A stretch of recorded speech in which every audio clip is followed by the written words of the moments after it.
بسم اللہ الرحمن الرحیم۔ 1 منٹ کا مدرسہ، سبق نمبر 47۔ نماز کا ترجمہ۔ رکوع سے اٹھتے ہیں، سمیع اللہ لمن حمدہ کے بعد ہم پڑھتے ہیں ربنا لک الحمد۔ اور ربنا کا مطلب ہے اے ہمارے رب، لک الحمد آپ ہی کے لیے تعریف ہے۔ نماز کی سنتیں: سلام کی ابتدا دونوں طرف سے کرنا۔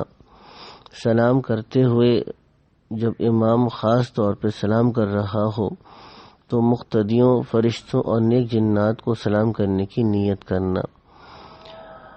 مقتدیوں کو امام اور فرشتوں اور نیک جنات اور دائیں بائیں کے مقتدیوں کو سلام کرنے کی نیت کرنا، یعنی امام کی نیت تو گزر گئی، مقتدی کیا نیت کرے گا؟ تو مقتدی امام کو، فرشتوں کو، نیک جنات کو اور دائیں اور بائیں طرف جو دونوں طرف اس کے پاس نمازی بیٹھے ہیں ان کو سلام کرنے کی نیت کرے گا۔ بڑے بڑے گناہ جو بغیر توبہ کے معاف نہیں ہوتے۔ شراب کے حوالے سے بات چل رہی تھی کہ شراب کا بنانا، شراب کا پینا، شراب کا پلانا، شراب کو بیچنا، شراب کو خریدنا، شراب کو لا کر دینا، شراب کی کمائی اور شراب کا منگوانا، یہ ساری چیزیں گناہ کبیرہ ہیں۔ گناہوں کے نقصانات جو پیش ہوتے ہیں، رزق کم ہو جاتا ہے، یعنی برکت اٹھ جاتی ہے، اور مختلف قسم کی پریشانیاں اللہ تعالیٰ گناہوں کی وجہ سے بھیجتے ہیں۔